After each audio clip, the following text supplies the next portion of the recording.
And that was 9 Inch Nails, The Hand That Feeds.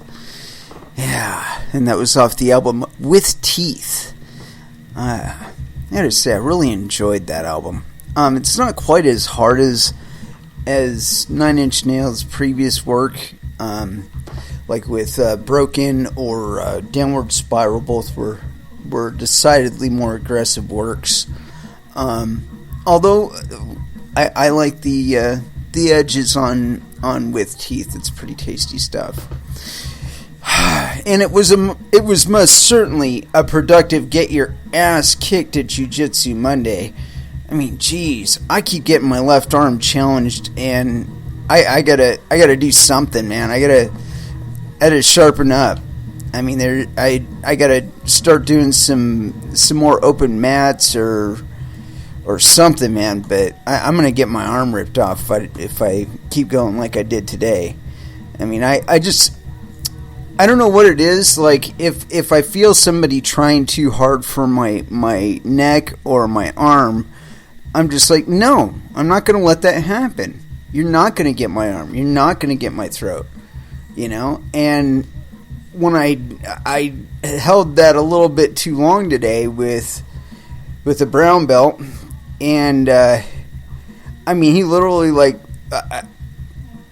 I got completely spun, like, I don't know how to say, on my vertical axis, okay? You know, I mean, I don't know how to really explain it, but we spun around and around and rolled around and around with him having my arm, and I was not going to give him my arm. And if I could, I would have reached around his leg and grabbed it with my other arm, and then it would have been game over. I would have held on to it, and he would have had to try and take my neck.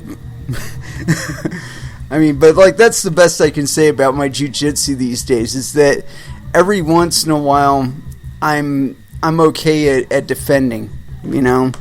I know that some of the guys in my class have a lot of difficulty trying to get my arm and or my arms. But I don't know. I when I look in the mirror, I see a guy that's a lot more fit and a lot more together physically than when I started. So, you know, if for only that alone, I would keep doing it. But I feel like I get a lot out of it, like, mentally. You know, it's like you don't do too much in any given day in an inverted position. I mean, I'm becoming like an expert at getting up off the ground and into a standing position without having to use my hands, like, at all.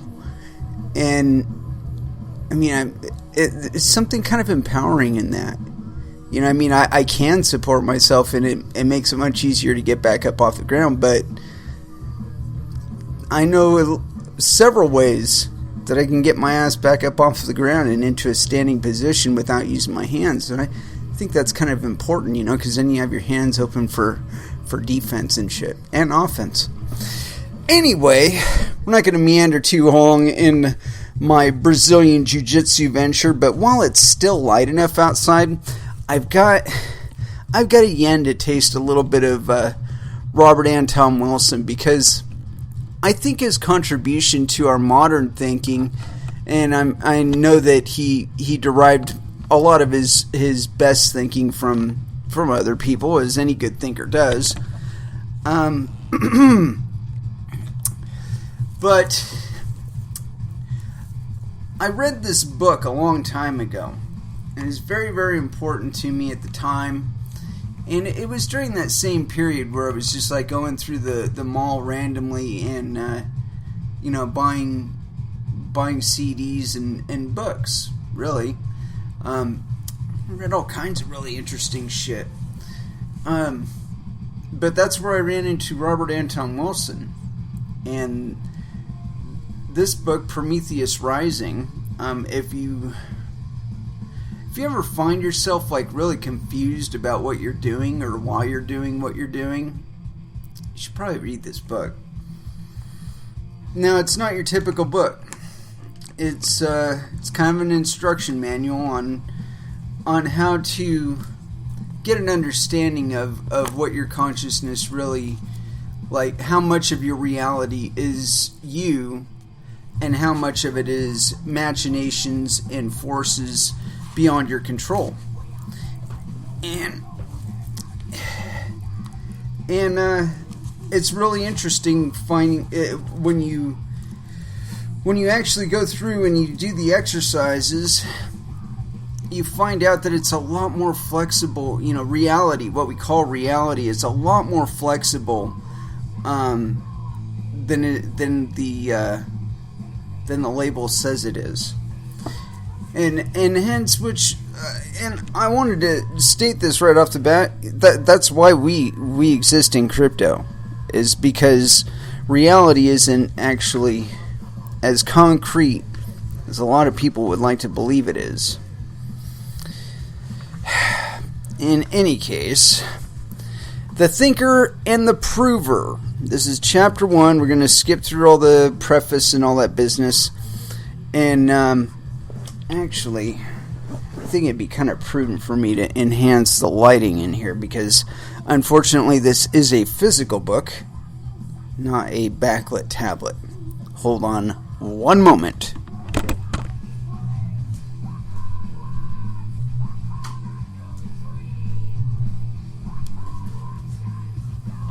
All right. I wasn't sure about the proximity on this particular microphone, so this is going to be interesting. All right. The Thinker and the Prover. This is chapter 1 of Prometheus Rising. And this starts with a quote from Buddha from the Dhammapada. My apologies, I put all kinds of letters in there that didn't belong. All that we are is the result of all that we have thought. It is founded in thought. It is based on thought. William James, a father of American psychology, tells of a meeting an old lady who told him the earth rested on the back of a huge turtle. "But my dear lady," Professor James asked, as politely as possible, "what holds up the turtle?" "Ah," she said, "that's easy. He's standing on the back of another turtle." "Oh, I see," said Professor James, still being polite. "But would you be so good as to tell me what holds up the second turtle?" "It's no use, Professor," said the old lady, realizing he was trying to lead her into a logical trap. "It's turtles, turtles, turtles all the way." Don't be too quick to laugh at the little old lady. All human minds work on fundamentally similar principles. Her universe was a little bit weirder than most, but it was built up on the same mental principles as every other universe people have believed in. As Dr. Leonard Orr has tested, the human mind behaves as if it were divided into two parts, the thinker and the prover. The thinker can think about virtually anything. History shows that it can think the earth is suspended on the backs of an infinite turtles, or that the earth is hollow, or that the earth is floating in space. Comparative religion and philosophy, comparative religion and philosophy show that the thinker can regard itself as mortal or immortal, as both mortal and immortal. Jesus Christ, I'm having the hardest time reading this fucking thing. The reincarnation model. Oh, Jesus. Maybe I should try and find this thing in digital form. Ah, there we go. It's a lot easier when I'm not casting a shadow on it, I guess. Comparative religion and philosophy show that the thinker can regard itself as mortal or immortal, or both, mortal and immortal, the reincarnation model, or even as non-existent Buddhism. It can think itself into living in a Christian universe, a Marxist universe, a scientific relativistic universe, or a Nazi universe, among many possibilities. As psychiatrists and psychologists have often observed, much to the chagrin of their medical colleagues, the thinker can think itself sick. It can even think itself well again. The prover is a much simpler mechanism. It operates on one law only. Whatever the thinker thinks, the prover proves. To cite a notorious example, which unleashed incredible horrors earlier in the century, if the thinker thinks all Jews are rich, the prover will prove it. It will find evidence that the... I've got to turn the page here. That the present Jew is in the most rundown... that the poorest Jew in the most rundown ghetto has hidden money somewhere. Similarly, feminists are able to believe all men, including the starving wretches who live and sleep in the streets, are exploiting all women, including the Queen of England. If the thinker thinks that the sun moves around the earth, the prover will obligingly organize all perceptions to fit that thought. If the thinker changes its mind and decides that the earth moves around the sun, the prover will reorganize the evidence. If the thinker thinks holy water from Lourdes will cure its lumbago, the prover will skillfully orchestrate all signals from the glands, the muscles, the organs, etc., until they have organized themselves into good health again. Of course, it is fairly easy to see that other people's minds operate this way. It is comparatively much harder to become aware that one's own mind is working that same way also. It is believed, for instance, that some men are more objective than others. One seldom hears this about women. Businessmen are allegedly hard-nosed, pragmatic, and objective. In this sense, a brief examination of the dingbat politics most bureaucracies endorse will quickly correct that impression. Scientists, however, are still believed to be objective. No study of the lives of the great scientists will confirm this. They were pessimists. They were passionate and hence prejudiced, as any assembly of great painters or great musicians. It was not just the church, but also the established astronomers of the time that condemned Galileo. The majority of physicists rejected Einstein's special relativity theory in 1905. Einstein himself would not accept anything in quantum theory after 1920, no matter how many experiments supported it. Edison's commitment to direct current, DC, electrical generation led him to insist alternating current generators were unsafe for years after their safety had been proven to everyone else. Science achieves or approximates. Science achieves or approximates objectivity not because the individual scientist is immune from psychological laws that govern the rest of us, but because the scientific method, a group creation, eventually overrides individual prejudices in the long run. To take a notorious example from the 1960s, there was a point when 3 research groups had proven that LSD causes chromosome damage, while 3 other groups had proven that LSD has no effect on chromosomes. In each case, the prover had proved what the thinker had thought.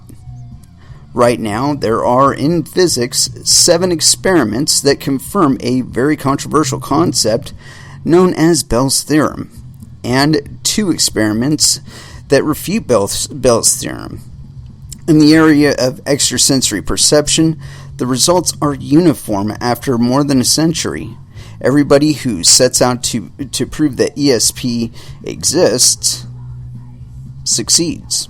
And everybody who sets out to prove that ESP does not exist also succeeds. Quote-unquote truth, or relative truth, emerges only after decades of experiments by thousands of groups all over the world. Hold on a moment, turning the page.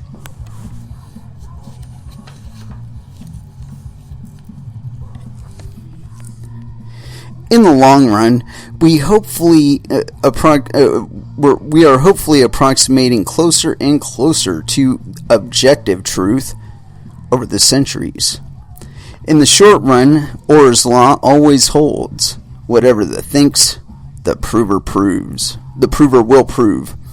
And if the thinker thinks passionately enough, the prover will prove the thought, or so convincingly that you will never talk a person out of such a belief, even if it is something as remarkable as the notion that there is a gaseous vertebrate of astronomical heft, quote-unquote God, who will spend all eternity torturing people who do not believe in his religion. And I'm not going to go through the exercises, and that was tough enough just reading that to you. My apologies for my poor eyesight. Anyway, it gets to the point of things like the state. You know, we believe the state exists, and we've created enough apparatus to prove that it exists, you know, such as laws and so on and so forth. But we see every day that the authorship of laws does not stop people from doing things that are quote-unquote illegal. Now, with regard to cryptocurrencies, I have to believe that people will continue to do what they can do with cryptocurrencies, not necessarily what is legal to do with cryptocurrencies. And I mean, I don't know if that's a good thing or a bad thing. I simply regard commerce, because there's no getting around it. It's going to happen, right? So my whole philosophy on it is more one of harm reduction, you know, because the more you resist something like this, the more harm you're going to create. I mean, now we've got all kinds of laws against things like transporting explosives or nuclear materials or people, or, you know, we have laws for these things. Okay, I was having this discussion with my dad the other day about this, because he was talking about ransom and cryptocurrencies and the lack of traceability of cryptocurrencies, and we got to get some hold on that. And I'm like, number one, if we're talking about a person, the ransom is a demand for return of the person who has been kidnapped. Well, if they've been kidnapped, kidnapping is already illegal. I mean, we can go after them for kidnapping. We don't have to go after them for transporting money. We can go after them for kidnapping. Now, as far as finding them goes, there are plenty of means of tracking cryptocurrencies. It's like one of those things that people don't talk about. But if the motivation were finding somebody who was being detained against their will, and there was a demand of payment for their return, there are ways to track where the money is being received to. I mean, and it's completely public. You know, if you do it out on the blockchain, it's completely fucking public. So you're going to know where they go from there with the money. And if they do go to a Tumblr service, well, you know, I'm sure there's some way to negotiate that. But the point being that it's not so much an issue of getting the money. It's getting the fucking person back. That's the more important thing. So again, the whole idea of just because the demand is being made for the payment to be made in cryptocurrencies, that doesn't criminalize cryptocurrencies. No more than the act of the kidnapping itself criminalized the gun that was used to coerce the person into detainment. I mean, come on now. You can't blame the fucking tool. But, hey, let's get serious here. There are plenty of tools in cryptocurrencies. There's plenty of people working on tracking and disseminating information on the blockchains of various cryptocurrencies and various cryptocurrency projects. So, you know, really, you've got the public record. What more do you want? I mean, unless you want to talk about you having control of the transactions themselves, or unless you want to talk about you being able to insert some bullshit tax that forces me to pay for your fucking wars in places that I've never fucking heard of, no, I'm not interested in that. And more importantly, if you do attempt to do something like that, and I've talked ad nauseum about this on this show. If you try to do that, people will find another way around you. Right now they're using Bitcoin.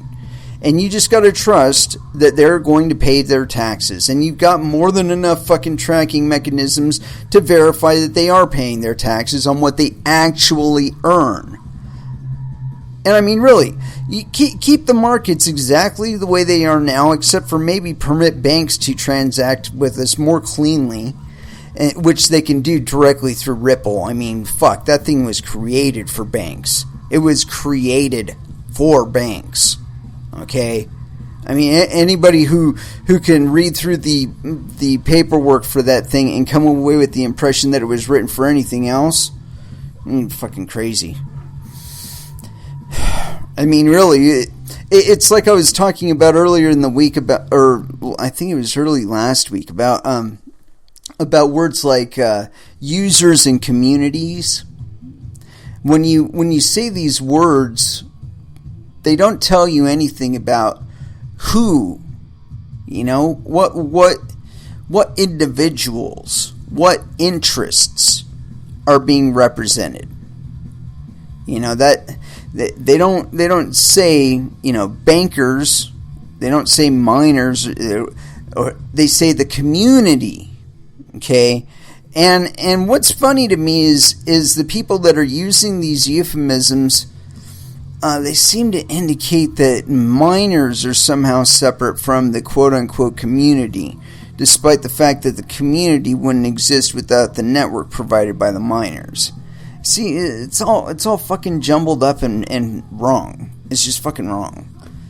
I mean, personally, if I were in a position to do it, I would be running I would be running a pool right now, and we would not be flagging any support for segregated witness or any of that other bullshit. It would be like Bitcoin vanilla, you know, and just trying to maintain some record, and not even worrying about being the longest chain or whatever. You know, if people want to migrate over to our pool because of the rules, cool. You know, but I bet you anything, we would be picking up a lot more support than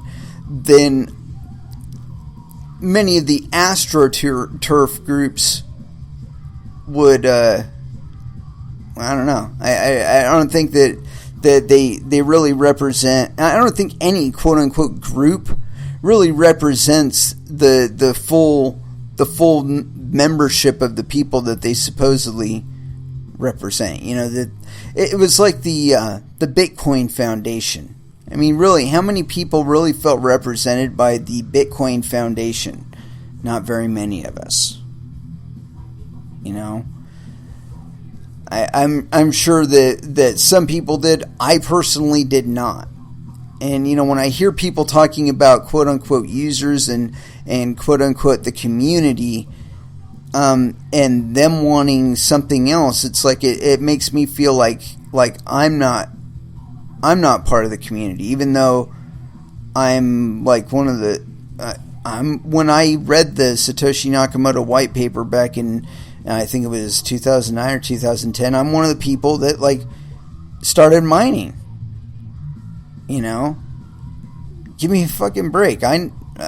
If there is a quote unquote community of Bitcoin, I would count myself among them, and I do not share the same fucking beliefs that these people do. So, like, who the fuck are they talking about? What users are they talking about? What quote-unquote community are they talking about if their interests are completely polar opposite of mine?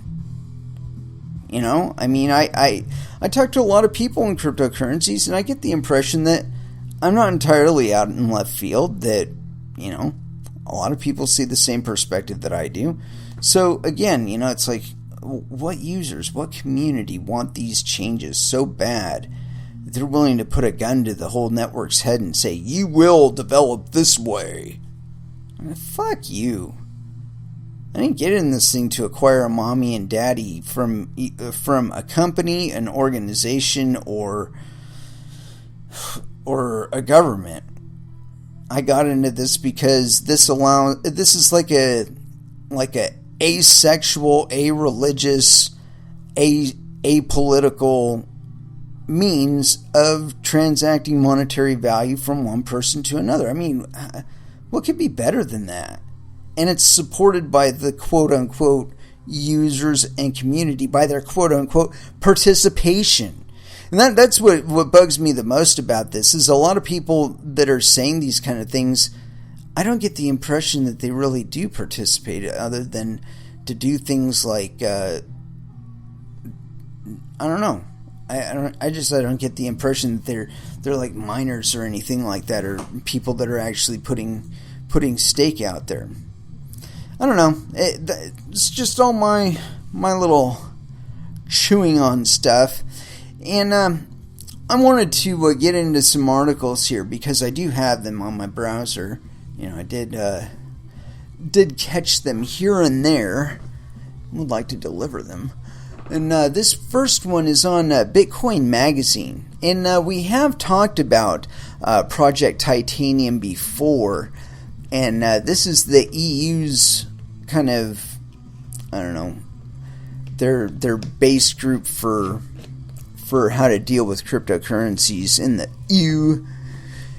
And here it is, Project Titanium, the EU's plan to decloak cryptocurrency. This is written by Scott Dillon. I'm assuming Scott does have a penis. And it was written on June 19th of 2017. So not all that long ago, like today. All right. Project Titanium, the EU's plan to decloak cryptocurrency. Monitor blockchains, de-anonymize wallet addresses, surveil darknet markets, and stop terrorists and money launderers. That's the main thrust of the European Union's Project Titanium. Shit, this might be the thing that we're going on, because it's even got a link here. I'm gonna look that shit up right now. Put that in another tab. Titanium, which stands for Tools for the Investigation of Transactions in Underground Markets, is a 3-year, €5 billion $5.5 billion project that will unite universities, private research firms, and law enforcement agencies from the UK, Germany, Spain, Austria, the Netherlands, and Finland. Project Titanium will develop tools and best practices for criminal investigations involving cryptocurrency in Europe, which up to now most law enforcement agencies have pursued on an ad hoc basis. The project plans to create forensic tools to spot clusters of addresses controlled by the same entity, identify mixers or tumbler addresses used for money laundering, crawl the webs both clear and dark, and automate information gathering about illegal activities. So they have to actually happen in order for them to document them. The project's contributor, Dr. Ross King of the Austrian Institute of Technology, said that criminal and terrorist uses of cryptocurrencies and darknet markets evolve quickly, quote-unquote, evolve quickly. Also insisted that Project Titanium would respect, quote-unquote, citizen privacy. My ass. Project Titanium's announcement comes just weeks after the ransomware worm WannaCry disabled hundreds of thousands of computers in more than 150 countries. As of June 15, 2017, the hard-coded wallet addresses used by the attackers have collected about 50 Bitcoin in ransom payouts. The project's scope covers terrorism as well as crime, and back-to-back attacks in Manchester and London have ignited calls for more sweeping government action to combat extremism. I wonder who's calling for it. It's not me. On June 4, 2017, Prime Minister Theresa May called for, quote, international agreements to regulate cyberspace and to deny violent extremists safe spaces online. With terrorism in the background, cooperation on international security matters like Project Titanium is likely to continue even after the UK formally exits the EU. The call for more surveillance, despite the fact they have CCTV cameras like everywhere there, comes despite the fact that the United Kingdom already has one of the most wide-ranging surveillance laws, the Investigatory Powers Act, which went into force December 30th, 2016.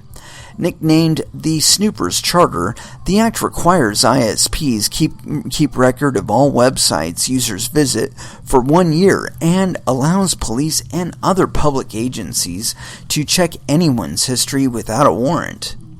Gosh, that sounds so similar to the things they're trying to pass here. Meanwhile, the EU is mulling a more direct approach to the problem of cryptocurrency. According to the proposed directive released on March 9, 2017, the EU could require exchanges and wallet providers to submit account owners' identities to a central database. Gosh, doesn't that take all the safety out of using cryptocurrencies? The directive goes on that, quote, virtual currencies should not be anonymous, and that the anonymity or pseudo-anonymity of cryptocurrencies is more a hindrance than an asset for legitimate users. Bullshit. The rules would not just apply to Bitcoin, but all quote-unquote virtual currencies, and would effectively ban anonymous cryptocurrency, at least in the EU. The proposed directive is intended to combat money laundering and terrorism, despite scant evidence that cryptocurrencies play a prominent role in either. How about a negligible, how about a minute role in either? Nevertheless, with or without evidence that they are empowering terrorists, the anonymous or pseudo-anonymous nature of cryptocurrencies is threatening to European lawmakers, and whether through legislation or projects like Titanium, they intend to decloak cryptocurrency. Yeah, and you're gonna fucking fail, dude. And more importantly, the funny part about all this shit is, I was thinking about this the other day, like, the people that seem to enjoy, quote-unquote, the benefits of criminal activity happening within their countries always seems to be our leaders. There's endless talk of leaders in the UK involved in pedophilia and adultery and just all kinds of goofy and fucked up shit that we don't consider quote unquote moral or ethical or anything like that. I was thinking about this too, Yee, that guy Leland Yee. He was a state senator in California. He was one of the most ardent anti-gun state senators in the state of California. It turns out that he was running guns. I mean, again, it seems like the people at the very top always enjoy these things, right? And that law that we went through the other day, at the very end, it basically absolves lawmakers from suffering any penalty for violating that fucking thing. I swear, it's it's worse than 1984 almost. But I was thinking about it, so if you're one of these lawmakers and you're enjoying the best drugs and you're enjoying the best prostitutes and the best stock tips and all that other stuff from all this illegal activity that's going on out there, what happens if the people that are not shielded by that immunity dry up? Then you get cut out of all that action.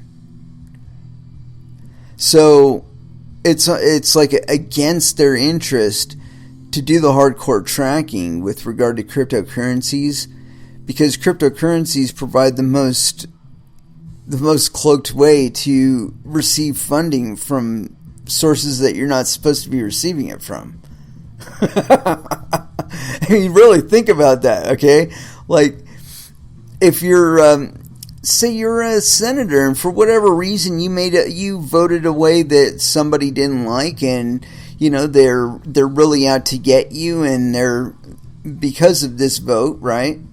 And they start going about ways to kind of cut your funding so that when you're going for re-election, you don't have those resources to depend on, right? What if cryptocurrencies provided you a means to receive funds from people that are quote-unquote legal, but due to some sort of ethics rules or whatever, you wouldn't necessarily be able to receive those funds, right?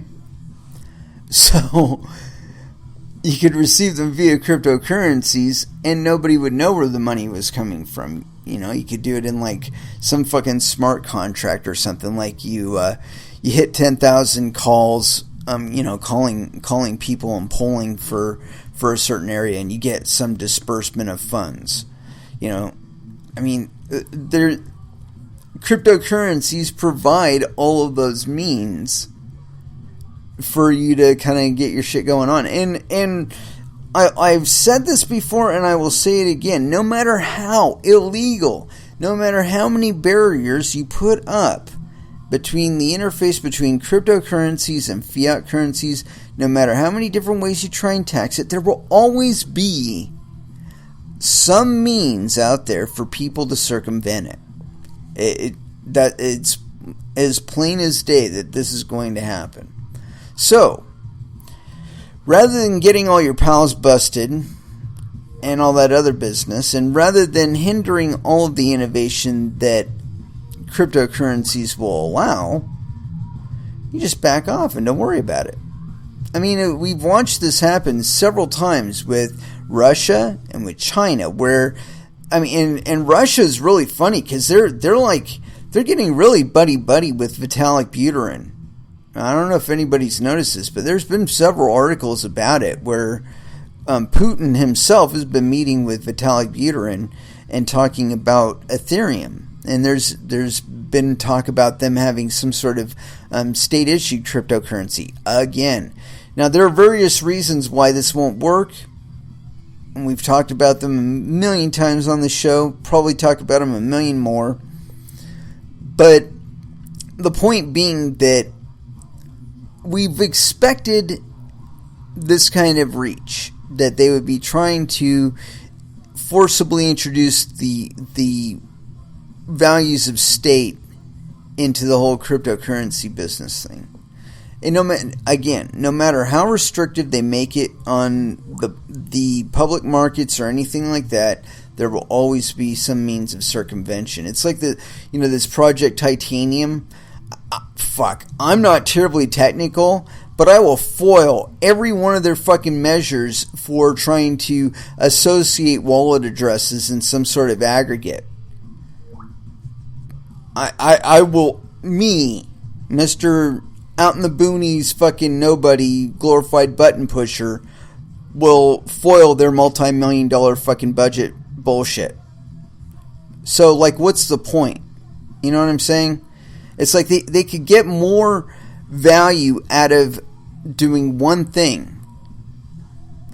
If they were to create a state cryptocurrency, even the EU, like a mutual cryptocurrency, you'd be able to spend it in any of the nations of the EU, right?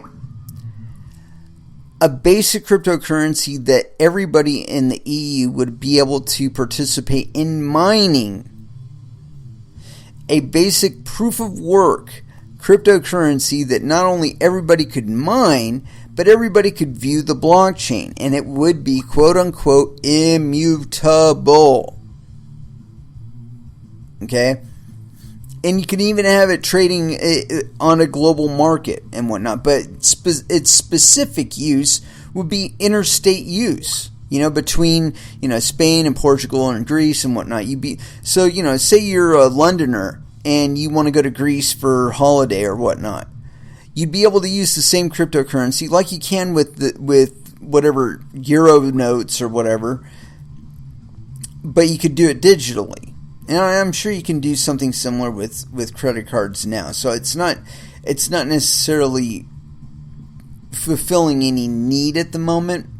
But I believe that things like the fee rate and whatnot, if enough of the public was actually participating in the cryptocurrency mining, and leave the possibility of mining other cryptocurrencies completely open to the public, okay? This way, your people will actually be able to demonstrate to you a show of confidence in the way that you are utilizing the taxes that you receive from them.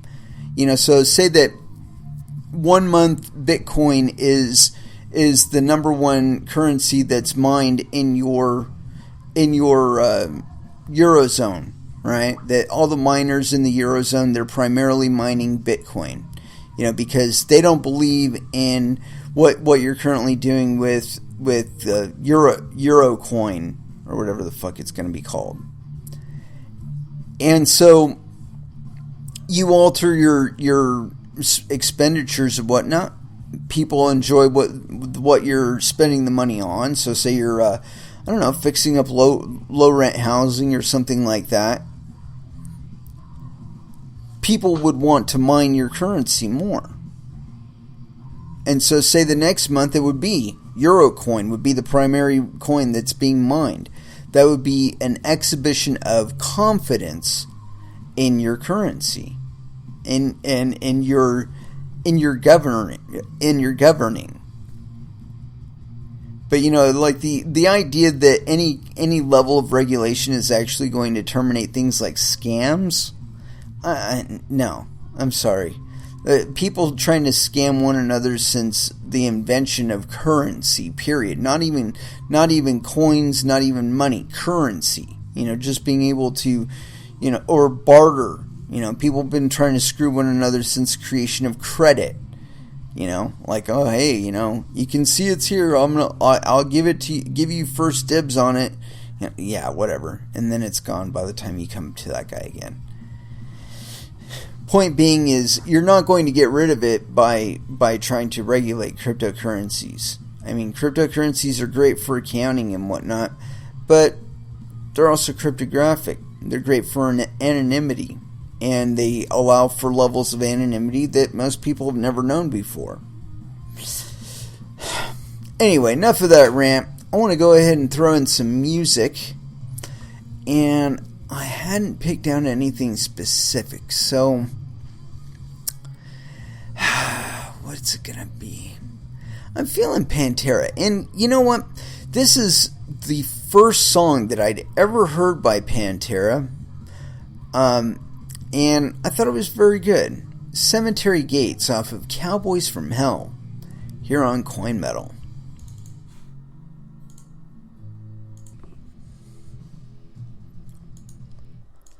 And that was Sepultura with Arise.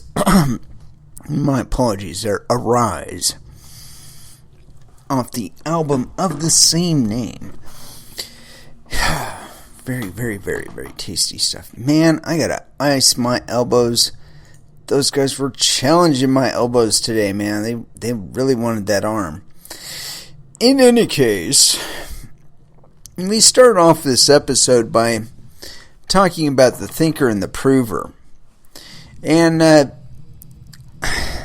pertinence of that there's a difference, and you know, I've covered this before, but there's a difference between what we want to be real and what is real, you know?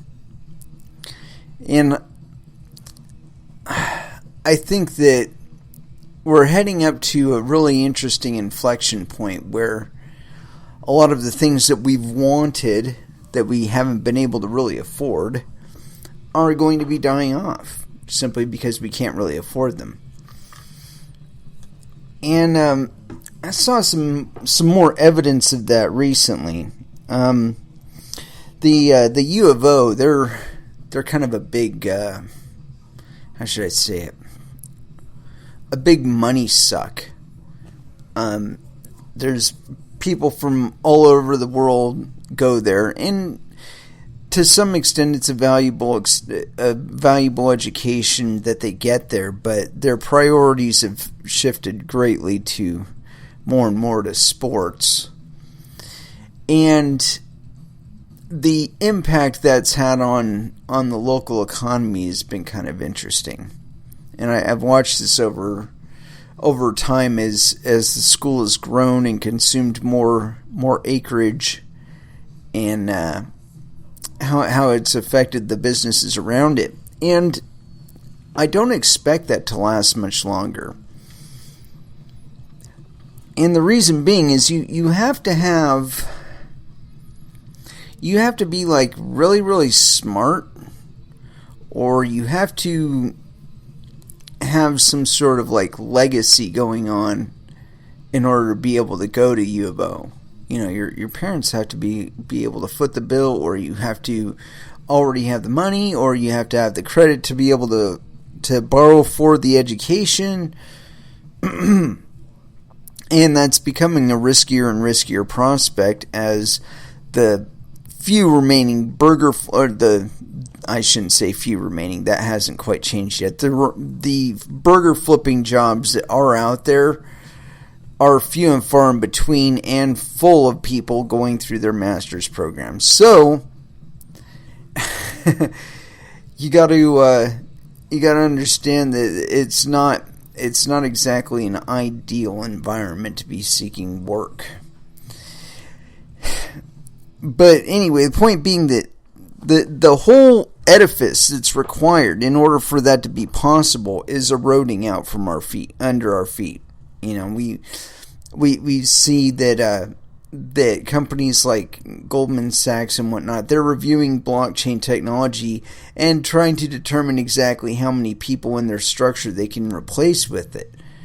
And they're finding out, or they're indicating to everybody that it's about 50%. And I'm not saying this is Goldman Sachs in particular, but I read this somewhere that some big ass company like that was evaluating it, and I think it's Goldman Sachs. It might be a bank or some shit like that. Anyway, they're reviewing these technologies to determine how much cruft in their system they can get rid of. Well, I mean, there are a lot of people in finance that are going to get replaced in that. And I think I said this before, I think their estimate of 50% is just to stop people from fucking panicking and jumping out of windows and shit. I'm sure the number is much higher than that, but they'll winnow it down over a few years, but by the end of it, it'll be kind of obvious that, we're just here pushing papers from one office to another, not actually doing anything that brings any real value to the company. And I don't know, I really wonder how much of it is just floating around like it was in the 1950s, like just out of the necessity for it to be there, just for the edifice of Western society to continue. That like if it wasn't there, the governance models that we have, they would all lose effectiveness, because we wouldn't be gathering in the same ways, because our values would readjust to fit a system that's like more fit for where we are in geographic proximity to everything else. I think that we're going to be further and further splitting as far as the economy goes. You're finding now in California that finding decent housing there is becoming quite a challenge for even Google people. And I find that completely fucking ludicrous, considering the fact that Google is a virtually global enterprise. So why does anybody have to be anywhere specific on planet Earth to work there? It doesn't make any sense to me. Anyway, to articles, because we are going to read some articles. And we have talked about ICOs and whatnot, and this one in particular, I reviewed some of their information, and I'm pretty sure it was Bancor. It was either Bancor or Orocoin. It might have been Orocoin, but I don't know if there's any paperwork about Bancor in here. I'll follow it up, like a white paper or some shit that's included. Anyway, if there's any relationship to like physical anything, like physical gold or some shit like that, we've already established on this show that's just bullshit. Anyway, this one was written by Emin Gunsier. Syrer? I've never been certain on the pronunciation of that. Syrer is what it looks like. And Phil Dayan. I guess that's how you pronounce that. Anyway, this is called, the title for this is Bancor is Flawed. It was written Monday, June 19th, 2017 at 10:18 a.m. So there is a possibility you've already read this, but I'm going to read it anyway, because you might not have. Bancor just did their initial coin offering, ICO, last week and raised a record $144 million within a few hours. They now hold the record for the biggest crowdfunding ever in the history of mankind. We don't want to dwell too much on what this illustrates about the current ICO craze. It's a fact that raising that much cash through a standard VC process would require a credible team, multiple rounds of funding, with much due diligence and milestones along the way. None of that happened here. Bancor went from appearing on the scene 5 months ago to raising 9 digits cash with no demonstration that their scheme actually works. In this post, we want to quickly make the case that their approach is flawed. To recap, they propose a scheme to provide liquidity for digital assets using a smart contract. In essence, they propose a public algorithm by which they can always propose a bid-ask price for other people's coins. Now, a flawed approach doesn't mean that what they have is exploitable the way the DAO was, though we detail some immediate problems with the code below. What we mean is that the contract, as implemented, is far from meeting its purported narrative, even if no one takes advantage of the exploit. And I don't know that we'll actually go through an exploit or not, but we may. The quick takeaway is that Bancor can be gamed by miners, and even if the miners are naive or benevolent, will always trail the real market. It provides no efficiency guarantee during this discovery process and will likely waste its reserves on market price discovery. You should think twice before you layer a coin on top of Bancor. Let's do a quick walkthrough the red flag. Oh, you forgot of, dude. Let's do a quick walkthrough of the red flags we encountered as we read the code and documentation for Bancor tokens known as BNT. Issues with Bancor fundamentals. Number 1. Bancor uses a lot of mumbo-jumbo terminology. Bancor addresses the, quote, double coincidence of wants problem in economics through asynchronous price discovery mechanism that blah blah blah, buzzwords blah, and more buzzwords. Half of these buzzwords aren't even real. Asynchronous price discovery is a Frankenword they made up. It borrows asynchronous from distributed systems and price discovery from economics. The crowds eat this stuff up, but in reality, it's just a giant red flag. There is no content here. Let's move on, for it's possible to have a good idea underneath fluffy marketing. Number 2, the core problem they want to address, double coincidence of wants, is not a real problem. Double coincidence of wants is a real problem in economics today in the sense that the itsy-bitsy spider problem is a real problem in zoology. That is, it's something one might learn in grade school, and it's completely irrelevant in the real world. To be fair, you might indeed come to the market with 2 rabbits one day, and I might come to the market with 2 chickens on the same day. I might also have an aversion to rabbit meat and a family history of caribou. I'm not certain what that means. We would then be unable to conduct a trade. In reality, this never happens because, number 3, one can always use Ether as a medium of exchange. There already exists a common currency through which we can trade. It's called Ether. And we can use it in no matter which token pairs we want to trade because those very tokens are by definition implemented on top of Ethereum and were purchased with Ether in the first place. Using BNT tokens is like stepping into a kid's swimming pool placed in an ocean. The entire point of the underlying currency Ether is to serve as the medium of exchange for the diverse assets built on top. Sure, we can always layer BNT on top and use BNT underneath the new Bancor-based tokens, but there would be little point in doing so because creating a money flow for the people behind Bancor, besides creating a money flow for the people behind Bancor. For every coin they design that uses Bancor, we design a more efficient version that doesn't use Bancor.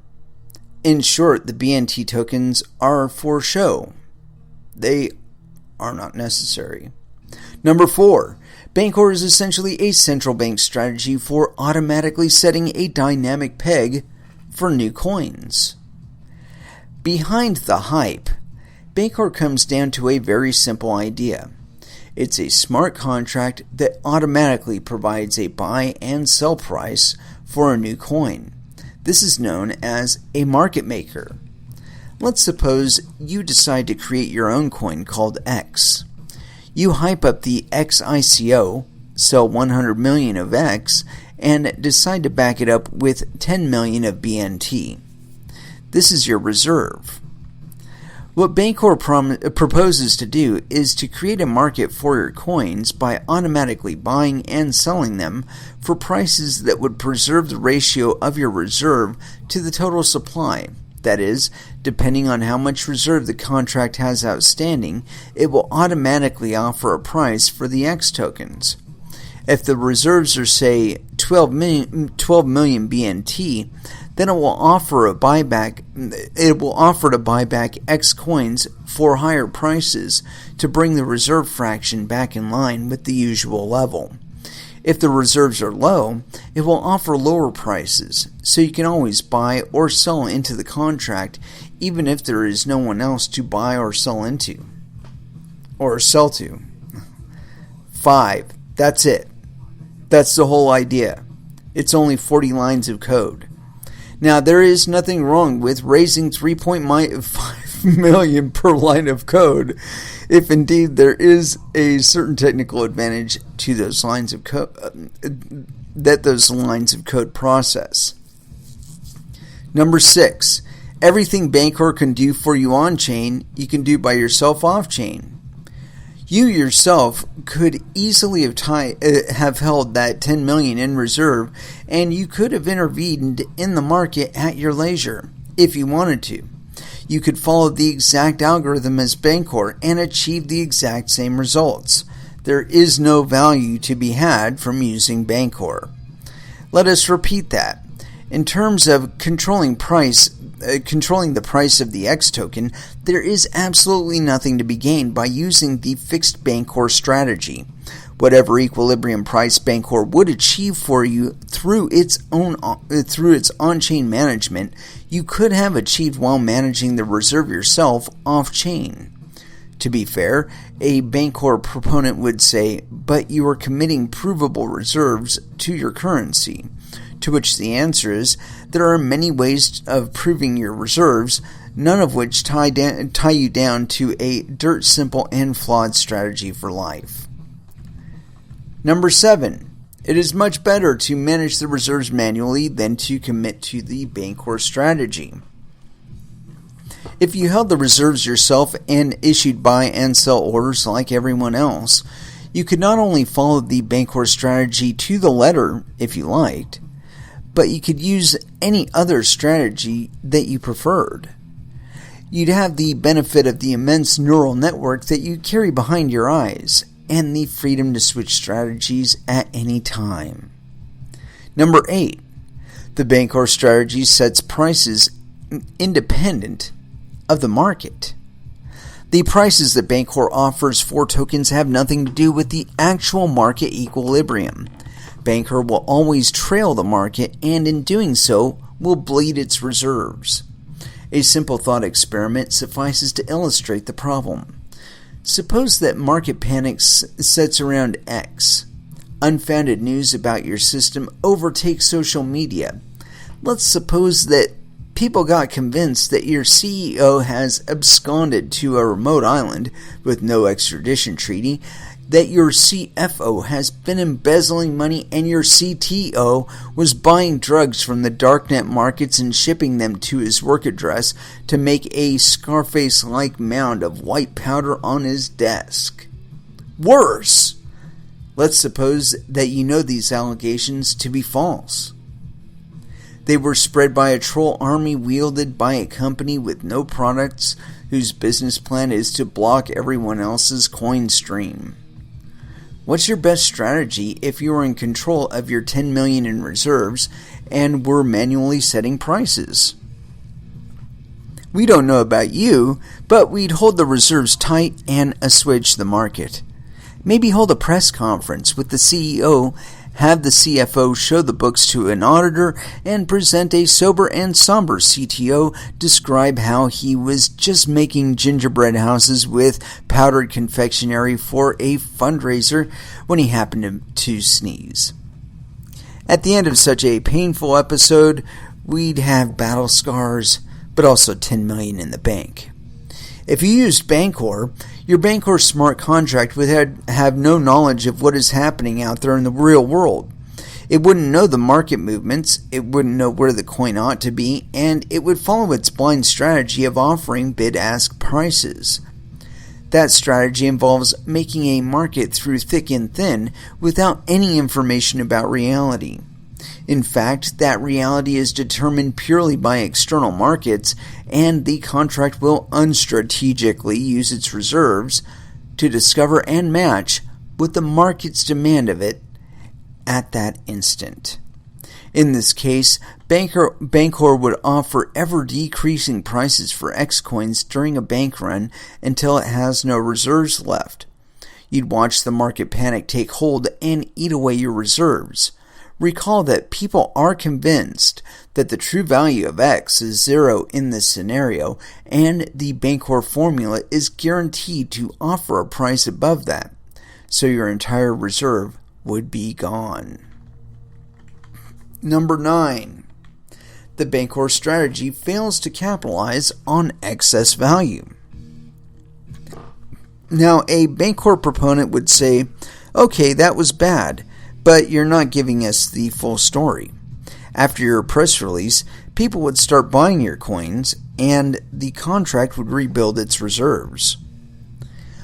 Okay, let me illustrate what happens on the upside and make the case that what they are saying is correct, but also incredibly inefficient. It's like saying, hey, your nerves grow back after spinal injury. Yes, they do. Not so clear that you'll ever walk again. Let's imagine that on the day of your big press conference with the CEO, clean books, sober CTO, and a new head of HR, your engineering team announces a new deterministic asynchronous consensus protocol that takes a constant number of rounds and a perpetual motion machine. The crowds now love you. They go from dumping your shares at any price to fighting each other tooth and nail to buy your shares. To the time between Ethereum blocks, a single X is worth infinity dollars on third-party exchanges. You can now literally sell just a single coin and retire forever. But instead, you're using the Bancor strategy. The smart contract doesn't know that these changes are taking place. What it will do is offer to sell that first X for dirt cheap. It will fail to capitalize on your behalf on the difference between infinity and its sad, algorithmically determined low price. It just doesn't know. That extra money will get burned as miners' fees as people try to outbid each other to own this token at the huge discount offered by the obvious Bancor platform. Oblivious Bancor platform, my apologies there. Essentially, we showed what happens when the true market price follows a step function between two extremes. The prices offered by the Bancor market making 40 liner will not follow the step function in tandem. It is necessarily inefficient. That inefficiency is wasteful and gameable, probably by design. 10. The algorithmic dampening provided by Bancor isn't desirable for already liquid assets whose value is unstable. The previous two scenarios explored two extremes, but to be fair, the following argument could be made in the steady state case. Quote, if your coins are locked up in this market maker, you lose the ability to insider trade on the knowledge that most of the rumors about the CTO and CFO are false. However, this is simply a more general trade-off between flexibility on one side and reliability on the other side. Although you deny yourself the flexibility to make extra profits on private knowledge, your users gain the comfort of knowing that there exists this market maker which will dampen price movements and that it will not go anywhere. This is true. The reserves do dampen price movements. If the price is going to be doing some ups and downs around a single mean value, Bancor can help facilitate trades by acting as a market maker. But this situation is pretty bad when the price is leaving one level for another. If it's going down, then Bancor will bleed its reserves to keep the price close to the higher point that the price used to be at. And if it's going up, Bancor will sell the coins at a price lower than the equilibrium point of the market, and therefore slow down the up movement. 11. Bancor's strategy will not do anything to find or maintain the true equilibrium value of an asset.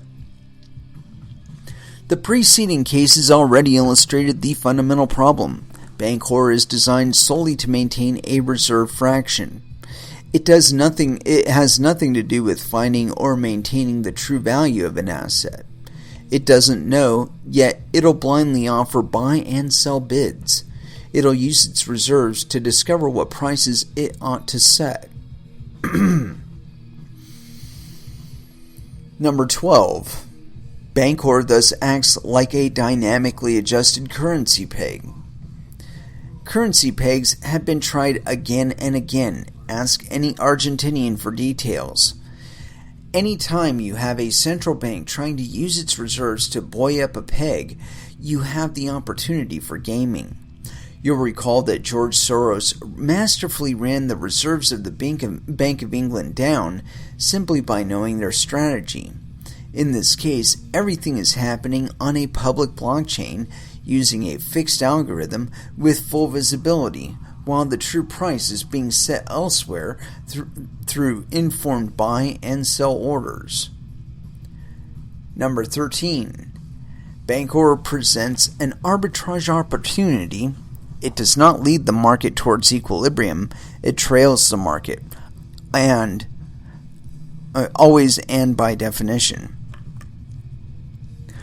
The mismatch between the Bancor price and the true market price is the cost that Bancor pays to have its smart contract be informed of the true value of the asset. It is not the case that Bancor is helping the market perform price discovery. Quite the opposite. It's Bancor that is discovering the price by virtue of offering buy and sell bids that are at odds with the value of the asset on the open market. It relies on arbitrageurs to bridge the gap and bring Bancor up to speed on what is happening. It pays a price out of its reserves for this function. As such, Bancor will always trade the true value in the open market and acts as a buffer or a dampener. Bancor uses its reserve to be informed of the delta between the price it offers and the price out in the open. Number 14. Bancor does not eliminate labor in price discovery. Despite Bancor's claims that they eliminate labor in price discovery, their current contract does nothing of the sort. It simply shifts the market maker labor onto arbitrageurs. It is now the arbitrageur's job to notify the Bancor contract of the true price of an asset and get paid a programmatic reward to do so. Number 15. There is no indication that the Bancor strategy is an optimal or even good use of reserves to discover the price. The previous point was that Bancor uses its reserves to figure out where the market is and sets a price accordingly. This isn't inherently bad, but it's neither what is in the advertised materials nor is there any indication that the formula they used is the best use of reserves. Why not, for instance, a market-making strategy that approaches the target price using a different formula, or that uses AI techniques, or uses past history of price action? The depth of the order book, the possibilities for the strategy that a central bank would follow to manage its reserves are endless. Bancor picked up just the simplest possible option. The space of options remains enunciated and uncharacterized, and there is no indication why this approach is superior to others in the Bancor materials. Number 16. Bancor is a net negative in markets with substantial liquidity. Bancor-style automatic trading should be suspended when the external markets are already liquid. Throwing a dampener at a liquid market, one whose motions are preordinated and predictable by all, is not the best use of those reserves. The sensible way to design Bancor is to place some limits on how much of its reserves it will use in any time period to avoid the problems we identified. There are currently no provisions for this. Doing this well requires importing some facts about liquidity from the external world into Bancor, perhaps with the aid of oracles such as Virtual Notary, Town Crier, or Oracleize, and Augur, but at a minimum some limits on how much of its reserves the contract will spend in any given time period seem called for. Number 17. Bancor claims to provide liquidity, but does not. Liquidity is the ability to buy or sell potentially large amounts without moving the price substantially. The Bancor contract does not guarantee this property, despite claiming that it does. Prices can move arbitrarily, and the price slippage is dependent on the amount bought or sold. This is a simple consequence of the fact that Bancor has no risk model and has no smarts. It's simply a market trailing dampener. The preceding discussion examined the fundamental Bancor value proposition and in the abstract. Let's examine its instantiation in Ethereum. Instantiation in Ethereum. I guess they're making up words too. Front running! Number 18. Bancor is open to front running. Bancor's current implementation is open to a simple front running attack. A miner, upon seeing that someone is submitting an order to buy from Bancor, would squeeze his own buy order ahead of the user's. He would thus always get a rate from the Bancor market maker that is better than what the user gets, every time. Bancor has a min return concept akin to a limit order that ensures that if the order goes below a certain level of profitability, the user can cancel it. But the miners know exactly what limits the users set. Ethereum transactions aren't private, so a miner can squeeze in just the right order ahead of the user.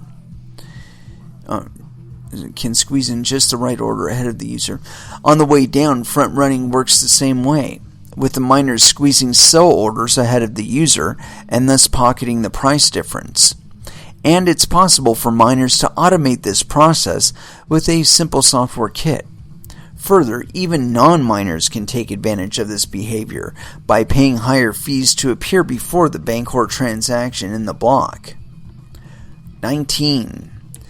Bancor's suggested fix to front running is broken. In a Twitter exchange, engineers mentioned that they are planning changes where they would charge the same fixed price to all transactions in the same block. What they mentioned isn't currently implementable on Ethereum, at least not in a straightforward fashion. Transactions within a block execute completely independently. If there are two transactions, T1 and T2, in a single block, T1's execution occurs in isolation without knowing about T2's presence in the same block. So it's not possible to charge T1 and T2 the same price because T1 has no idea that T2 will execute in the future. There are schemes we can imagine where T1 and T2 are placed on the block first, and then a later execute transaction is placed on a subsequent block that looks backwards and gives the same price to T1 and T2. This gets around the limitation in the previous paragraph, but it's really ugly and kludgy, not to mention more expensive to execute and open to new attacks of its own. Jesus Christ. In general, any scheme that A, provides full information to miners, B, doesn't include any non-determinism, and C, is vulnerable to ordering dependencies is gameable. Bancor and other proposed modifications, including order floors and per block prices, still satisfy all three. bad math, rounding, and lack of testing. Oh, that's interesting. 20. Bancor re-implemented math. Bancor ended up re-implementing their own functions for arithmetic. That is, their own add, subtract, multiply, and exponentiation. As an aside, this is sad to see for two reasons. First, finance applications should not have to worry about overflow errors. Ethereum should provide base types that make sure these kinds of reimplementations are never necessary in application code. Second, no reimplementation of basic math routines should look the way Bancor's codes looks. It's a mishmash of special numbers baked into the code. There's a certain style to writing code that is correct by construction. The code has to be crafted such that not only is it correct, but it is easy to prove correct upon inspection. Bancor code is nothing like that, and baking magic numbers into the code is something for which we penalize first-year undergraduates. 21. Bancor did not test their own math. The sum total number of dedicated tests for these math functions is 6. Multiplication is tested solely by multiplying 2,957 by 1,740. The coverage of the exponential function is abysmal. There are 0 directed tests that cover this critical function. There are other tests that take a quick path through exponentiation, but there are more than 30 different cases and 30 different magic numbers embedded in the code. The existing indirect checks cover only a handful. Number 22. Arithmetic errors can be fatal. Special magic constants litter Bancor code. So much so that we found it difficult to test this code for correctness ourselves. There is an art to writing correct, clean code, and Bancor exhibits none of it. An error in any one of the constants would be catastrophic, and even simple rounding errors can be problematic in this game. A rounding error can enable an attacker to buy, then sell a token to Bancor and make a fraction of a cent in the process. If they can earn such a small quantity above transaction fees, then they do exactly that all day long to drain funds. Another corner case to check for is what happens when the reserves are down to 0. The code needs to be able to recover from that scenario. The current code has special case handling for selling the entire supply. This seems strange for the conscientious path-independent Bancor formula. Continuous path-independent Bancor formula. A final corner case is that of a coin whose reserves go down to 0. The Bancor contract gets stuck at that point and will not recover. Calculate purchase return will not function if the reserve is depleted, as was the case in the coin run example above. Integration and scale.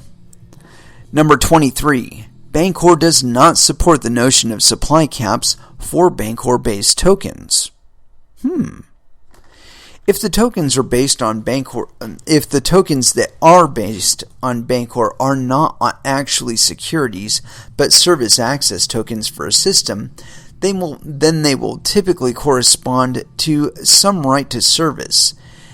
In many, though admittedly not all scenarios, the system can only deliver a finite amount of service, so the designers will want to set a supply cap on their tokens. Yet Bancor's smart contract will create tokens out of thin air in response to demand. Oh shit, does that sound dangerous? 24. Bancor does not scale. Bancor generates continuous on-chain TX volume for arbitrage on tokens that nobody cares about by definition. If they did care, those tokens would have liquidity and not need Bancor. It requires continuous on-chain activity for what is currently primarily off-chain economic action. Users overpay. 25. Number 25, that is. Bancor shortchanges its users. Since the Bancor contract cannot issue fractional tokens, it simply takes your money and gives you a number of tokens rounded, see rounding above, to an integer. Since you don't know when exactly your transaction will execute when you submit your bid, you have to pay both transaction fees to the miner to mine your transaction and throw in an extra dollop of cash or coins to Bancor such that that the contract can execute your trade without running under. If you guess wrong, you'll end up, say, getting 0.999998 coins, which conveniently rounds down to 0. This will undoubtedly cause a lot of frustrated messages from users who might feel that they submitted an honest bid and got something short of their expectations. Bancor white paper claims that you can predict what you will get back, but that's patently false. In the presence of concurrent users submitting transactions, you cannot predict at all. Any extra amount you overpay is usurped by the Bancor contract. Potential re-entry issues. 26, or number 26, Bancor code is, quote, difficult to prove correct. That's code for it's a mess. Well-written code looks like a work of art. It doesn't matter if it's C or Go or Ruby or Prolog. In fact, it looks especially like a work of art if it's written in well-written C code. But it does matter if it's JavaScript, because well-written JavaScript code is like a mythical yeti, often discussed with snippets of evidence for its existence, but no one has seen it in its full corporeal form. The Bancor code has a direct JavaScript quality to it. It has been the hallmark of badly written smart contracts. They have messy code paths, don't follow best practices, and happen to work by the skin of their teeth. The code works on a good day with the wind out on its back, but when it comes to corner cases, things get awfully complex. In the course I teach, when I point out such situations to students, they go into a diatribe that goes, well, you see, the problem can't arise because for it to happen, A has to happen first, but A is guarded by B, and C ensures that B cannot happen. This is a temporal logic proof. Over a certain code path, it's complex, fragile in the face of code evolution, and totally unacceptable in professional code development. We want flat, simple invariants maintained by following best practices. Without regard for the correctness of the student's code, we grade such cases at a 2 out of 10. They ought to know better, and they're 20-year-olds with 2 years of programming experience. Bancor definitely has to know better, given the DAO experience. So, in what follows, we will point out violations of best practices as problems. We did not have time to look into whether they are exploitable because it's tedious to do and it's immaterial. There ought to be no violations of best practices in a good contract. Number 27. Bancor code has a reentrancy problem in the cell function. There is what appears to be a reentry problem. Recall that an exploitable reentry bug affected the DAO in Bancor Changer. Now, not every reentrancy problem is an exploitable bug, and not every reentrancy bug gives rise to the DAO-like disaster. Pardon me. But nevertheless, there ought to be no state changes after a funds transfer, and there it is, right there in line 389 of the current undeployed code. We cannot tell yet if this is exploitable, but it is disconcerting. There is no reason to perform a state change on something critical, such as virtual balance, after the funds have been transferred, unless, of course, you want to steal them. Number 28, Bancor code has a different reentrancy problem in the change function. There is a similar reentrancy problem in change, and that's with a pair of brackets here. When going from one token to another, recall the double coincidence of once. Perhaps it is referring to the double coincidence of two different hacksaws over the funds in Bancor. It performs first a buy followed by a sell, but buy and sell are both functions that call out of the Bancor contract. So it's possible to get into a messy situation if the token transfers during the buy or sell operation call back into the Bancor contract. Again, we cannot tell if this is exploitable, but this is something that should be avoided. All transfers should happen after all the state changes. Number 29. Bancor code assumes that ERC20 tokens based on Bancor are cooperative. The code assumes that the tokens layered on top of Bancor are cooperative, but ERC20 tokens can contain malicious code. It is difficult or impossible for Bancor engineers to vet the token code. To vet the token code that is layered on top, and even if they do, it may be possible to change the ERC20 token after token contract after deployment. Verdict. The Bancor code falls short of the narrative used to sell the code. Blindly making markets using a strategy that has no proof or reasoning for why it's good is a flawed idea. Additional problems such as front-running, potential reentrancy issues, code core quality, lack of testing, and general unnecessity of inventing a new currency gives us pause. Keep in mind that there are lots of flawed ideas in the world. Not every flawed idea is catastrophic. We've done many things that are that definitely were not proven good ideas and survived to be writing these words. Perhaps miners will be altruistic and avoid front-running. Perhaps all the magic numbers are correct even though they are untested. Perhaps there are no rounding errors that matter. But we know for sure that the Bancor approach is not the best use of one's currency.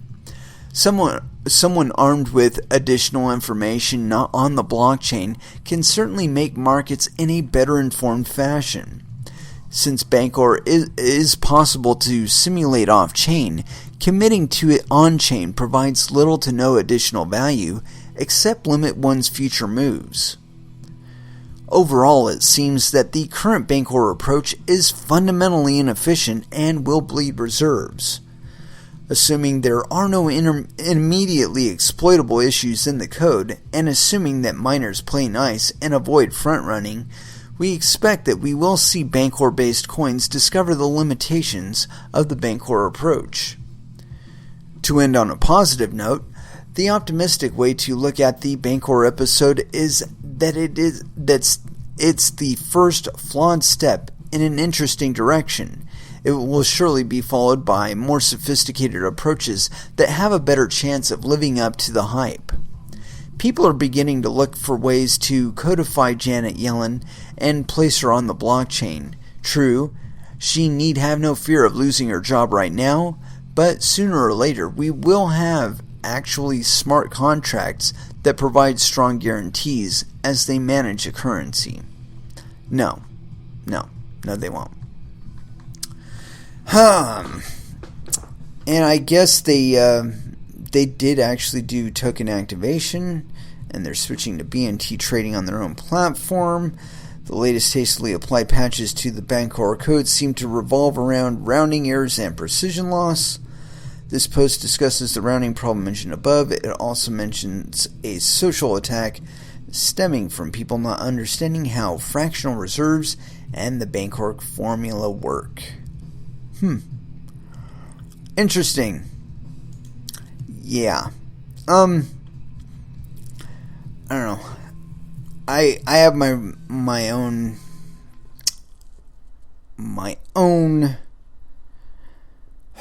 how should I say this, reservations about ICOs, my own feelings about this kind of business. I don't know. I'm reading the comments here. It's kind of interesting here. I'm not going to go through the comments. My feeling on anything with regard to cryptocurrencies is, as long as you aren't absconding with the funds and you are still maintaining your code and you are paying attention to see that shit's running to the best of its ability, I don't see anything wrong with it. But the moment you start getting sketchy and start doing things that aren't necessarily good for you more importantly for the market at large, then you probably need to be reined in. But as we noted previously or earlier in this episode, that we already have plenty of laws regarding criminal activity. And if the criminal activity itself is already has a definition, then what difference does it make if it's happening in cryptocurrencies? There's not necessarily additional layers of legislation required in order to make the activity illegal. If it was illegal before cryptocurrencies, it's probably still illegal. And if you do it in cryptocurrencies, it's just as illegal. It's probably even more trackable now. In any case, let's go ahead and throw into some music. It's been a little while, and I'm not entirely certain what to throw in here. I'm feeling the Meshuggah need. I feel the need to play some Meshuggah. And I've just recently added Contradictions Collapse / None, and I'm feeling a little ritual. I think that should be the next song. So here it is, Meshuggah, Ritual, off of Contradictions Collapse, here on Coin Metal.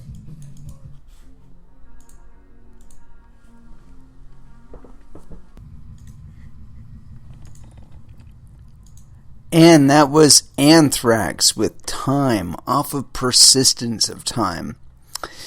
Ah, man. Thinking back to that, I can't help but be reminded of the fact that I actually had tickets to see them, and somehow or another, and actually it wasn't just to see them, I'm pretty sure it was to see them and Megadeth, and it was 7th row, center stage, and somehow or another my tickets just disappeared. I had 2 of them. It was very, very depressing because, the show came and I didn't have tickets. I had a ride and everything, and I was screwed. It's terrible. Terrible. Anywho, I did a little hunting around because, it's one thing to read a secondary opinion about something, but it's another thing to actually investigate it. And this thing is only 13 pages, and it looks like relatively large text, so, I think we might actually have enough time to get through it today. Fuck it. Let's do it. Let's do it! So, Bancor Protocol. Continuous liquidity and asynchronous price discovery for tokens through their smart contracts, aka smart tokens. And this was written by Eyal Herzog, Guy Bernards, and Galia Bernardzi. Guy Bernardzi and Galia Bernardzi. Okay, already I detect a potential for conspiracy. There's a couple involved. May 30th, 2017. Draft version 0.99. The phrase, quote, double coincidence of wants, was coined by Jevons 1875, quote, The first difficulty in barter is to find two persons whose disposable possessions mutually suit each other's wants. There may be many people wanting and many possessing those things wanted, but to allow an actual act of barter, there must be a double coincidence, which will rarely happen. Unless, of course, you have some sort of preset arrangement with other people in the market. And let's see, we're not going to go through table of contents. We're just going to go for it. And you'll have to forgive me, I don't read the maths very well, so I usually skip through that shit. The Bancor Protocol. Abstract. The Bancor Protocol enables built-in price discovery and a liquidity mechanism for tokens on smart contract blockchains.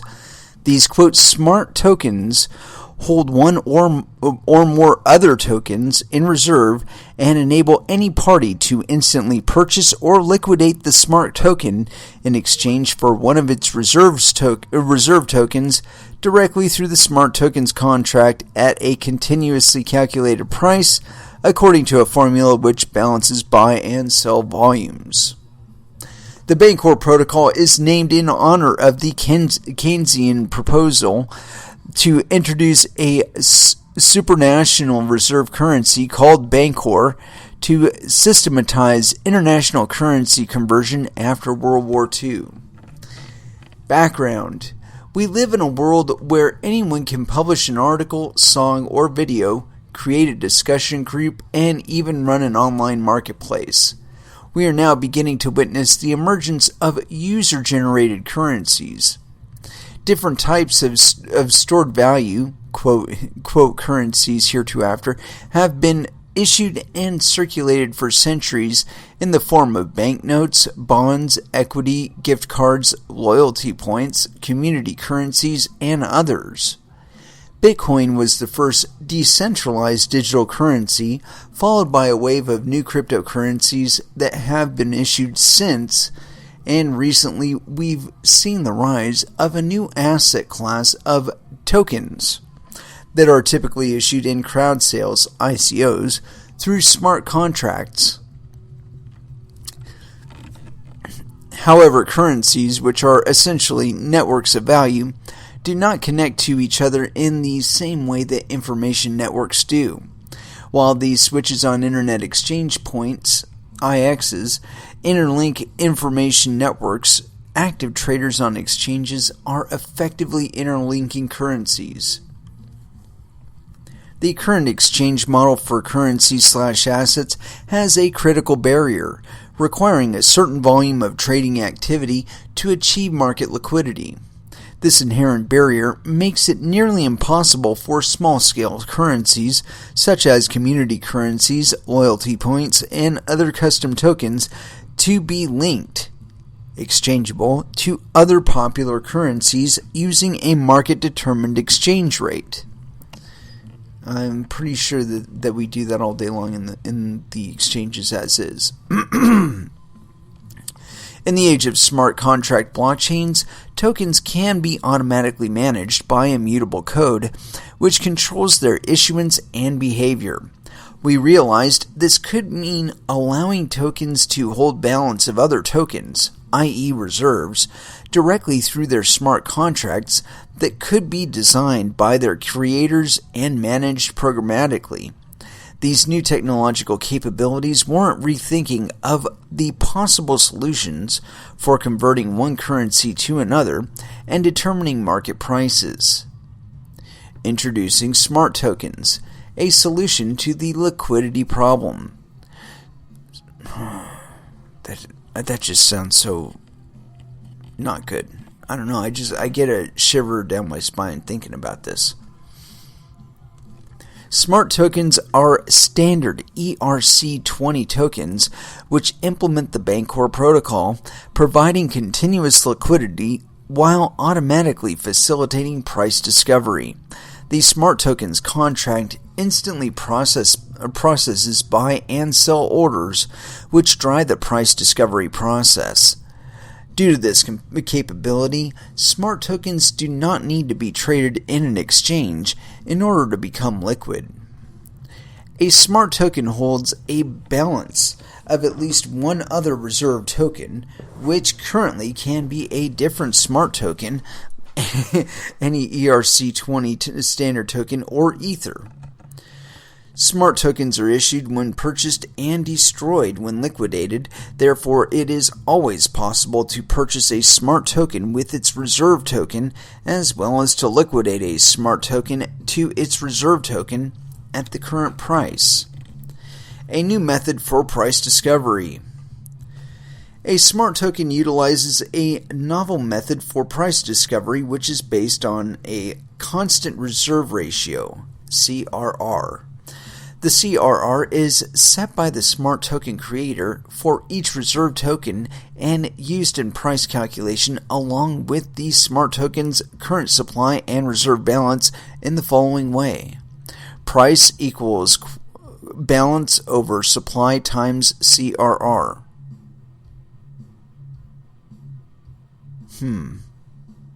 That's interesting. This calculation ensures that a ratio is kept between the reserve token balance and the smart token's market cap, which is its supply. Its supply times its price. Dividing the market cap by the supply produces the price according to which the smart token can be purchased and liquidated through the smart contract. The smart token's price is denominated in the reserve token and readjusted by the smart contract per each purchase or liquidation, which increases or decreases the reserve balance and the smart token supply, and thus the price as detailed below.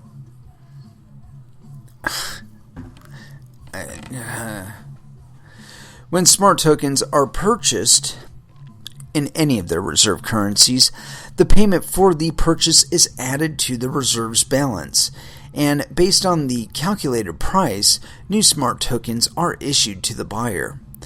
Due to the calculation above, a purchase of a smart token with a less than 100% CRR will cause its price to increase, since both the reserve balance and the supply are increasing, while the latter is multiplied by a fraction. Wow. Circular. Similar, where smart tokens are liquidated, they are removed from the supply, destroyed, and based on the current price, reserve tokens are transferred to the liquidator. In this case, for a smart token with a CRR of less than 100%, any liquidation will trigger a price decrease. This asynchronous price discovery model works by constantly readjusting the current price toward an equilibrium between the purchase and liquidation volumes. While in the classic exchange model, price is determined by two matching orders in real time, smart token prices are calculated over time following every order. The above formula calculates the current price. However, when a purchase or liquidation is executed, the effective price is calculated as a function of the transaction size. The calculation can be described as if every transaction is broken up into infinitely small increments, where each increment is changing the token's supply, reserve balance, and thus its price. This ensures that purchasing the same amount of smart tokens in a single or multiple transactions would yield the same total price, assuming, of course, your fees are constant. Additionally, this method ensures that the CRR will be kept constant and the reserve can never be drained. Essentially, the effect of the transaction size on the price due to changing the market supply, the smart token supply and reserve balance is incorporated into the effective price for any transaction. The mathematical functions for calculating price per transaction size are presented further in this document. Using this method, the Bancor protocol can enable liquidity and asynchronous price discovery for existing standard tokens through smart tokens holding them in reserve, enabling backward compatibility. That's such a misuse of that term. This use case and others are described in the detail below. Use cases for smart tokens. The long tail of user-generated currencies. The long tail phenomenon can be observed in many different online ecosystems such as publishing, blogs, videos, YouTube, discussion forums, Reddit, Facebook groups, and more. In each of these examples, the long tail becomes significantly longer in scale than everything that preceded it.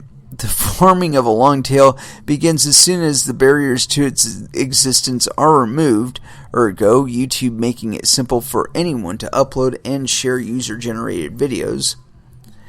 There are many examples of user-generated currencies, such as group currencies, community-oriented currencies, loyalty points, business-oriented currencies, and the most recent being hundreds of cryptocurrencies, protocol-oriented currencies.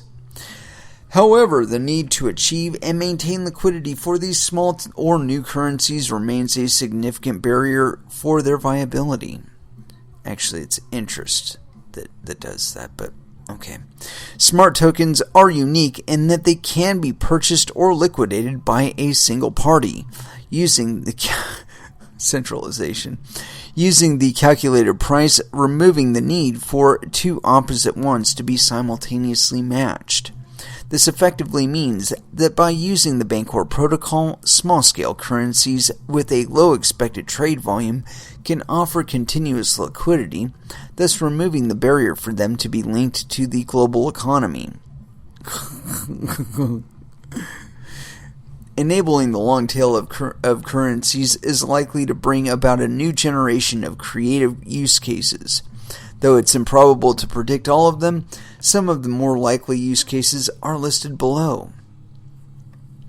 Crowdfunding as a project. The crowdfunding space has been growing rapidly. Smart tokens can be used for crypto crowdfunding initiatives where the participants receive tokens which are liquid and market priced, like Paycoin.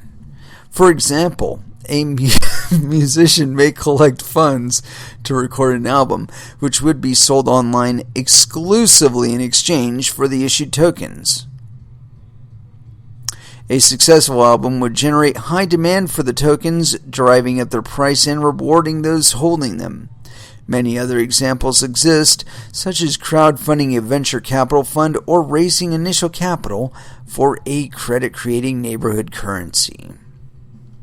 Okay, I don't remember ever hearing about something like that, a credit-created neighborhood currency. Token changers. Token changers are smart tokens that hold multiple reserve tokens with a total CRR of 100% and can be used to exchange between any standard ERC20 tokens they hold in reserve. A token exchanger is designed to provide an exchange service between its reserve tokens through a two-step process of purchasing the smart token with one reserve token and immediately liquidating it for another. Due to the price calculation formula, each time reserve token X is converted to reserve token Y, the price of X decreases while the price of Y increases. Larger transactions will move the price more sharply. However, a higher reserve balance would reduce price volatility. Okay, you want to know where this fucks up?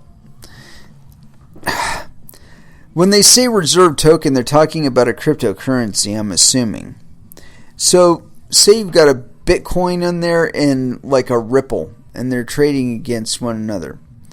Wherever they interact with the market at large, they'll be trying to set to the calculate for the differential, right? And you can't do it. You just fucking can't do it. Anyway, continuing. As noted, any standard ERC token. Oh no, wait a minute. Did I already? Oh no, I haven't already read that. As noted, any standard ERC20 token can be used as a reserve token even if it's already traded in other exchanges. In such a scenario, a gap may open between the calculated price of a reserve token and its price in an outside exchange. This situation creates an arbitrage opportunity, which incentivizes arbitrageurs to restore economic equilibrium, thus keeping the token changer prices in sync with the prices at which their reserve tokens are traded in other exchanges. God. And this is assuming that the arbitrageurs are going to act in good faith and not try and game the market for their own advantage. Of course. A token changer's creator may set a conversion fee that would apply on each purchase/liquidation. Fees can be accumulated in the reserves and thus increase the smart token's price with every token conversion taking place, increasing the smart token's value. This increase will benefit the holders of the smart token who may have deposited the original reserves when the smart token was created or purchased it with any of its reserve tokens at any time after that. Popular exchanges such as Mt. Gox and Bitfinex have been hacked with hundreds of millions of dollars worth of assets stolen from their accounts.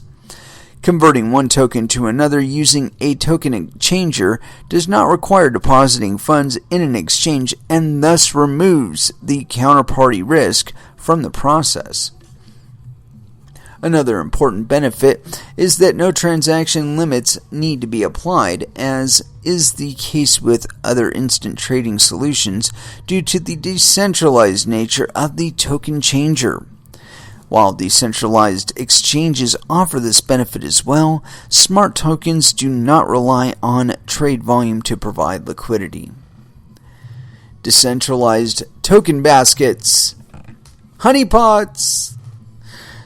Smart tokens can be used as decentralized token baskets, which function similarly to ETFs or index funds simply by holding a portfolio of reserve tokens with a total CRR of 100%. As prices of the reserve tokens rise or fall, so does the value of the smart token. Similar to token changers, here as well, arbitrageurs are incentivized to realign the conversion rates with the market prices, which ensures the proper ratios are kept between the reserves according to their real-time market value. These smart tokens enable users to directly hold asset baskets without a financial services provider as an intermediary. Network tokens. A collection of smart tokens that use the same reserve token form a network of tokens. The common reserve token can be described as a network token, which captures the combined value of the network tokens which hold it in reserve. Increased demand for any of the smart tokens in the network would increase demand for the network token. Since it is required for purchasing these tokens and then held in their reserves, increased demand drives up the price of the network token, which benefits the entire network. Since the value of the token's reserves increases, thus to maintain the CRR, the value of the smart tokens also increases. The network token also functions as a token for tokens, rendering all of the smart tokens in the network interchangeable. So what's the difference between any of them? And what stops you from creating infinite tokens? Network tokens can be useful for those who wish to create multiple and related smart tokens for different purposes. Ergo, regional network of community currencies, a video game studio with multiple game credits, a group of independent businesses issuing a joint loyalty program. The network token model creates synergistic relationships between the member smart tokens, comparable to the way any single successful Ethereum service can drive up the value of Ether, benefiting all of its holders. I wonder what happens when it decreases. An additional network token use case is to interlink a set of token changers, each holding a reserve in the network token and a second reserve in another standard token. This structure would enable exchanging any token in the network to another, while increasing the demand for the network token whenever a new token changer is created or appreciates. I'm sorry, I'm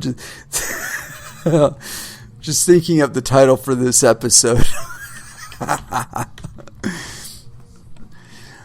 Advantages of smart tokens. Smart tokens introduce multiple advantages over the traditional exchange model. Number 1, continuous liquidity.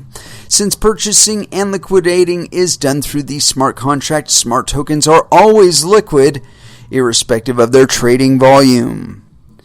Number 2, no extra fees. The only mandatory fees applied by a smart token are the blockchain platform fees, gas, which are relatively low for the moment. Number 3, no spread. Since the price calculation is done algorithmically by the smart token, the same price applies for purchasing and liquidating the smart tokens. Number 4, predictable price slippage. Smart tokens allow pre-calculation of the precise price slippage based on the transaction size before it's executed. Number 5, lower volatility. A smart token with a 10% CRR, for example, is comparable to an exchange with 10% of the entire supply of a token in its order book at all times, forming substantial market depth. In a typical crypto exchange, the share of the supply in the market depth at any given moment is well below 1%. The higher the CRR, the lower the smart token's price volatility. The lower the CRR, the more new credit is created relative to the original reserve amount. Interesting. The Bancor protocol ecosystem. Different parties can take on different roles in the Bancor network ecosystem. The primary forms of participation are as follows. Number 1, end users can receive, hold, transfer, request, purchase, and liquidate smart tokens. Number 2, smart token creators can issue always liquid smart tokens that may be used for trading, token changing as token baskets or as network tokens. 3, asset tokenizers, ergo tethered /USD, Digix /gold, can issue ERC20 tokens representing external assets, thus enabling smart tokens to use these assets as reserve tokens. Existing crypto exchanges that operate under their local KYC regulations are well positioned to provide asset tokenization services. Arbitrageurs, and this is number 4, arbitrageurs are organically incentivized to constantly reduce gaps between prices on crypto exchanges and the Bancor network. Smart tokens work similarly to exchanges in that purchasing them increases their price and selling them decreases it, so that these same arbitrage mechanics and incentives apply. Oh man, I'm smelling a lot of fairy dust in this shit. A solution to the coincidence of wants problem. The coincidence of wants problem in the current asset exchange model creates a situation where assets are required to be traded at a certain minimal volume or else face liquidity risk. The cause for this limitation is the chance of finding a second party with opposite wants to exchange with correlates to the asset's trading activity level. Smart tokens solve this problem through the use of reserve tokens, which embed market depth directly into the smart token's smart contract. Smart tokens are a technological solution to the coincidence of wants problem for asset exchange, rather than a labor-based solution as used in traditional or decentralized exchanges. Current laborers in asset exchange are the professional market makers who provide liquidity and facilitate collaborative price discovery. In the domains of information exchange and trade, the technologies of writing and currency replace labor-intensive solutions, speaking and barter, with technological ones, creating mass efficiencies for societies and unlocking collaboration on a global and intergenerational level. The Bancor protocol proposes to similarly advance the domain of asset exchange by replacing the need for labor with a technological solution for the existing coincidence of wants problem.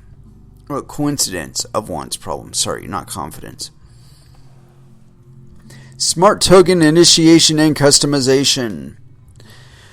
New smart tokens can be created simply by depositing an initial reserve /S and issuing the initial token supply. Alternatively, smart tokens can be initiated through a crowd sale, where a part of the proceeds is allocated to the initial reserve. The B Protocol Foundation. B Protocol is a Swiss nonprofit foundation whose core objective is the establishment of the Bancor protocol as a global standard for intrinsically tradable currencies. By contributing to the B Protocol Foundation, users will generate BNT, the first smart token to be deployed using the Bancor protocol, establishing the BNT network. The foundation will collaborate with different contractors to achieve its goals, as well as governments, businesses, academia, and NGOs committed to realizing collaboration potential in communities around the world. Bancor Network Token, BNT, the first smart token. The BNT will hold a single reserve in Ether.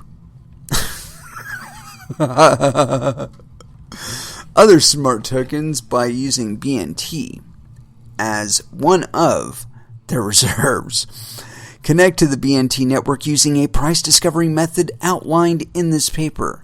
The BNT network will include user-generated smart tokens, token changers, forming a global, decentralized, highly liquid exchange. Decentralized token baskets, as well as sub-networks. The BNT establishes network dynamics where increased demand for any of the network's smart tokens increases demand for the common BNT, benefiting all other smart tokens holding it in reserve, which they have to do. Naturally, it is also susceptible to decrease in demand. The BNT will be sold in a fundraiser scheduled for June 12, 2017, General Mountain Time, so I'm assuming that's already happened. BNT crowd sale objectives. To make money!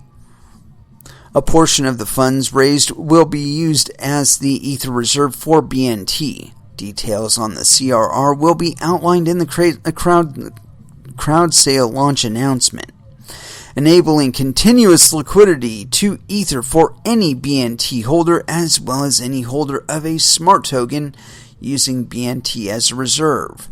A portion of the funds will be used to develop, promote, and support the open-sourced, blockchain-agnostic Bancor protocol implementations and support related technologies and applications such as an open-source, user-friendly web service, desktop and mobile, to provide wallet marketplace token conversion, new smart token creation, and crowd sale solutions. 3. A portion of the funds will be used to set up and propel the first batch of token changers for popular ERC tokens, which function as a decentralized solution for token exchange between all the included tokens. This model introduces key advantages, incentivizing asset tokenizers to represent additional real-world assets as Ethereum tokens. And honestly, it looks at this point like I'm going to run over just a tad, as I do not expect anybody is actually going to be after me. I'm going to just continue to run with it, and hopefully somebody will say something in the IRC to like tell me, hey, don't do that. Anyway, yeah, like I said, we're going to run a little bit over because we're on page 9 of this thing, and we got about 4 more to go. A lot of pictures in it. I think we can do it. We've gone through most of this, and we've got number 4 on the BNT crowd sale objectives. And by the way, these are bullet points. I just add the numbers for clarity. Number 4, a portion of the funds will be used to participate in and support innovative and promising future smart token crowd sales in the BNT network. These may include new location-based and vertical-specific smart token initiatives such as regional token networks, community currencies, crowd-funded projects, and other online or offline token-based ecosystems. Examples and illustrations. Example 1. Smart token transaction flows. And wait, you know what? I'm going to get past all this. Let's get down to the summary, because we can do that without going too far over. Summary. The Bancor protocol standardizes smart tokens, enabling asynchronous price discovery and continuous liquidity for cryptocurrencies using constant rates of reserve tokens held through smart contracts, acting as automated market makers. The Bancor protocol enables the creation of hierarchical monetary systems with no liquidity risk. The BNT will be used to establish the first decentralized interconnected currency exchange system, which does not rely on matching bid and ask orders, thus remaining liquid irrespective of its trading volume. This system proposes the first technological solution for the coincidence of wants problem in an asset exchange, enabling the long tail of user-generated currencies to emerge. And acknowledgments, we would like to express our gratitude to the many people who supported us as we wrote this paper, and we're not going to do that. Yeah, I don't see it. I just don't see it. They're trying to create themselves as a third party in cryptocurrencies, something that was created specifically to not need third parties. I will be including the PDF for this particular thing in the upload, because I did manage to resolve my recording issue. So we did actually record this episode. It will be uploaded to the YouTube channel if you did miss any of the scintillating parts of the Bancor white paper. In any case, I'd like to thank those of you who did listen. I really do appreciate your support. It's why I keep doing this, man. It's because people are listening. And, we'll be back again on Wednesday. Until then, you can find me in the IRC channel. You can also find me on Twitter, DJERock23. You can also find me on Facebook. And so, until Wednesday at 8 p.m. Pacific Standard Time, I want you all to trade safe. I want you to do your homework. And I want you to watch out for your bunghole, because I think that Bancor is trying to get access to it, or at least create a smart token which will authorize access to it. Thank you again for listening, and y'all have an excellent evening. And as to what to put on for our last dance, I haven't the slightest clue. I hadn't even thought about it. Give It by Helmet. Last Dance here on Coin Metal. Thanks again for listening. Good night.